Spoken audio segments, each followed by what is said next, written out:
పగడాల ప్రవీణ్ కేసులో పోలీసులు ఒక మంచి పని చేశారు. ఏమిటా మంచి పని అంటే మాజీ ఎంపీ హర్షకుమార్ మీద కేసు పెట్టారు. ఈ పగడాల ప్రవీణ్ మృతికి సంబంధించి ఆయనకు సంబంధం లేని వ్యక్తులు, ఆయన కుటుంబానికి సంబంధం లేని వ్యక్తులు చాలామంది ఇష్టారాజ్యంగా మాట్లాడి సమాజంలో మత కల్లోలాలు రేపడానికి ప్రయత్నించారు. చాలామంది బాధ్యతారాహిత్యంగా మాట్లాడారు. సరే, మామూలు వ్యక్తులు మాట్లాడితే పర్వాలేదు. మాజీ ఎంపీగా ఉన్న హర్షకుమార్ ఇష్టారాజ్యంగా మాట్లాడాడు. నా దగ్గర ఆధారాలు ఉన్నాయి. పాస్టర్ పగడాల ప్రవీణ్ని ఎవరో చంపేశారు. ఎవరో చంపేయటం కాదు, ఆయన హత్య జరిగింది. హత్య వెనక రాష్ట్ర ప్రభుత్వం ఉన్నది, కూటమి ప్రభుత్వం ఉన్నది, చంద్రబాబు నాయుడు ఉన్నాడు అని కూడా మాట్లాడాడు. అలా మాట్లాడినప్పుడు పోలీసులు ఆయనకి నోటీసులు ఇచ్చారు. ఏమని, మీ దగ్గర చాలా ఆధారాలు ఉన్నాయి పగడాల ప్రవీణ్ మృతి హత్య అని చెప్పడానికి అని పదే పదే మీరు మీడియాతో మాట్లాడుతున్నారు, కాబట్టి దయచేసి మీరు మా దగ్గరకు వచ్చి మీ దగ్గర ఉన్న ఆధారాలు ఇవ్వండి అన్నారు. ఒకసారి కాదు, 2 సార్లు ఇచ్చారు నోటీసులు. ఏమున్నాయి ఆధారాలు? హర్షకుమార్ దగ్గర ఏమీ లేవు. ఆయన ఓన్లీ అభాండాలు, ఆరోపణలు మాత్రమే చేస్తున్నాడు. పగడాల ప్రవీణ్ మృతిని పొలిటిసైజ్ చేయడం కోసమే ఈ పనులన్నీ చేశాడు. ఆయనకి కూటమి ప్రభుత్వంతో పడ్డం లేదు. సో పొలిటికల్గా డిఫరెన్సెస్ ఉన్నాయి, ఓకే.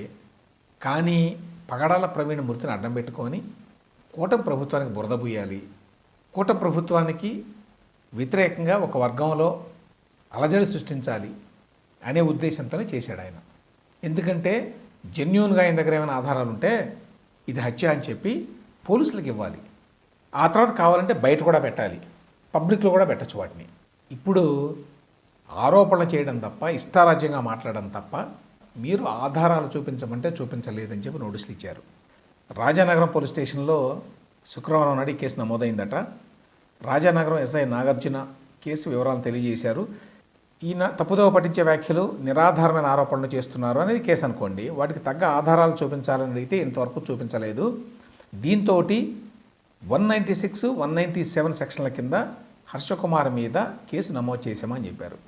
ఇది మంచి పరిణామం. ఎందుకంటే ఇటువంటి సున్నితమైన అంశాల్లో, ఈ కమ్యూనల్ అండర్ టోన్స్ ఉండేటువంటి అంశాల్లో ఎవరు ఇష్టారాజ్యంగా, బాధ్యతారాహిత్యంగా, ప్రజల మధ్య విద్వేషాలను రెచ్చగొట్టే విధంగా మాట్లాడకుండా డిస్కరేజ్ చేయాలంటే పోలీసులు ఈ విధంగా నోటీసులు ఇవ్వాలి, ఈ విధంగా కేసులు పెట్టాలి.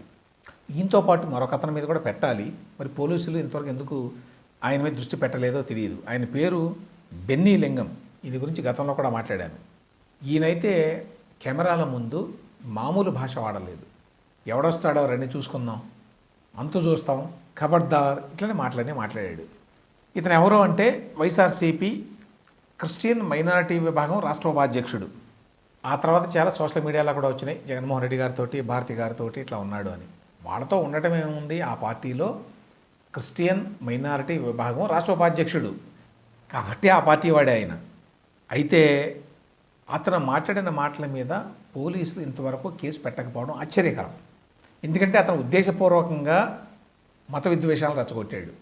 చాలాసార్లు గవర్నమెంట్ మీద క్రిటిసైజ్ చేస్తే సమాజంలో వర్గ విభేదాలు క్రియేట్ చేయడానికి ట్రై చేశాడు అని కేసులు పెడుతూ ఉంటారు పోలీసులు.